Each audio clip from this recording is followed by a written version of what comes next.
Hey दोस्तों, welcome to my YouTube channel हिपसुर्स blogs.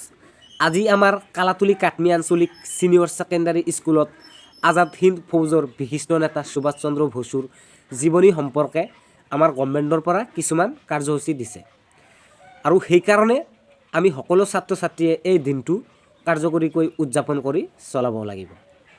তো গাইজ, এতিয়া বলক আমি ভিডিঅ'টো আৰম্ভ কৰোঁ।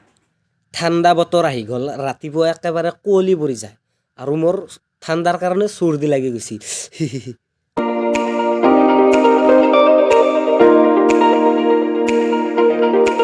এইখন হৈছে নৱজ্যোতি শিশু নিকেতন। বাপৰে বাপ, কোৰ লৈ আহিছে, মোক মাৰিব নেকি?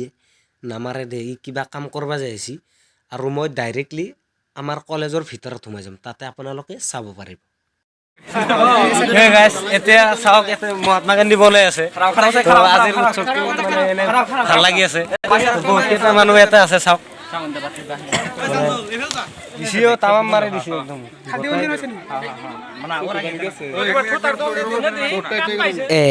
এইফালে কি কৰিছে চাওক, নেতাজী সুভাষ চন্দ্ৰ বোস দেখাত চেম একে লাগছি, মানে তেওঁ ঘোঁৰাৰ পিঠিত উঠি যাত্ৰা কৰি আছে। তামাম ভাল লাগছি চাওক। এইফালে ষ্টুডেণ্টবিলাকো মানে আহি আছে। ও মাই গড, তৰোৱালটো মানে দাঙি ধৰছি, মানে কাৰোবাক মাৰিবই নেকি, ভয় লগা হ'ল। এই চাৰিওফালে একদম ষ্টুডেণ্টবিলাক ঘেৰাও কৰি দিছে আৰু মাজত মানে ফৌজবিলাকো আছে আৰু এই মহাত্মা গান্ধী মাজত আছে। অলপ ঘূৰাই দেখাই চাওঁ, বহুত তাৰমানে ভাল লাগিছে চাওক। এই এওঁলোকৰ পিছফালে যাই আছোঁ মই, পিছফালে চবকে দেখাই আছোঁ। তাৰমানে বহুতেই প্ৰিন্সিপালে মাজত থিয় হৈ আছে, মানে পিকচাৰ উঠাই আছে, তাতে ফটো উঠাব। গভৰ্ণমেণ্টৰ পৰা তাৰমানে এইটো দিবলৈ কৈছে, সেইকাৰণে পিকচাৰ মাৰি তাতে পঠাই দিব লাগে।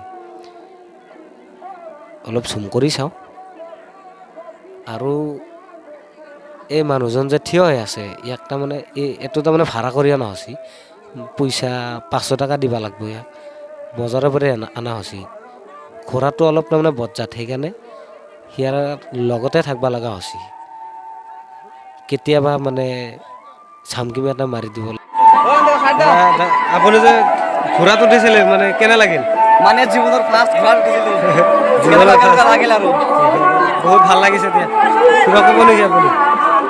মোক আজি বহুত ভাল লাগিছে। মোৰ এটা আশা আছিল, মই ভৱিষ্যতত ডাঙৰ হৈ কেনে লেখিপঢ়া কৰি কেনে মই আৰ্মি চাকৰি কৰিম, কিন্তু সেইটো দুৰ্ভাগ্যত মই কৰিব নোৱাৰিলোঁ। কিন্তু আজি এই খাকী পোচাকটো পিন্ধি মোৰ বহুত একদম অন্তৰত একদম শান্তি, এটা উৎসাহ জাগি উঠিছে। আমাৰ দেশৰ কাৰণে আমাৰ কিমান দেশৰ সেনাবিলাক মৰিছে, শ্বহীদ হৈছে। ৰ'ব, তাৰ মানে আজিৰ কাৰ্যসূচী এয়ে আছিল যে ভাৰত স্বাধীনতাৰ 75 বছৰ পূৰ্ণ হোৱা উপলক্ষে ভাৰত চৰকাৰে বছৰজোৰা এক কাৰ্যসূচী গ্ৰহণ কৰিছে। তাৰে অংশস্বৰূপে যোৱা 21 অক্টোবৰ তাৰিখে আজাদ হিন্দ ফৌজৰ এজন বিশিষ্ট নেতা সুভাষ চন্দ্ৰ বোস, তেওঁক 21 অক্টোবৰ তাৰিখ 1943 চনত আজাদ হিন্দ ফৌজক কমাণ্ডেণ্ট ইন চিফৰ দায়িত্ব দিয়া হৈছিল। সেই উপলক্ষে গভৰ্ণমেণ্টৰ পৰা এটা ডাইৰেকশ্যন দিছে স্কুল কলেজবিলাকক যে সুভাষ চন্দ্ৰ বসুৰ জীৱনী সম্পৰ্কে ছাত্ৰ ছাত্ৰীসকলক ক'ব লাগে আৰু সেই সম্পৰ্কে গীত এটা আছে, সেই গীতটো বজাই শুনাব লাগে আৰু ছাত্ৰ ছাত্ৰীৰ মাজত কিছুমান স্বাধীনতা সম্পৰ্কীয় কাৰ্যসূচী বা প্ৰতিযোগিতামূলক কাৰ্যসূচী, ছবি অঁকা, ৰচনা প্ৰতিযোগিতা ইত্যাদি কৰিব পাৰে। সেইকাৰণে আমাৰ কালাতুলি কাটমি আঞ্চলিক ছিনিয়ৰ ছেকেণ্ডাৰী স্কুলৰ অধ্যক্ষ মহোদয় তথা শিক্ষাগুৰুসকলে আহিবলৈ দিছিল। ভিডিঅ'টো যদি ভাল লাগি থাকে তেনেহ'লে শ্বেয়াৰ কৰি দিব, লগতে মোৰ পৰৱৰ্তী ভিডিঅ'সমূহ পাই থাকিবলৈ চেনেলটো ছাবস্ক্ৰাইব কৰি ৰাখিব।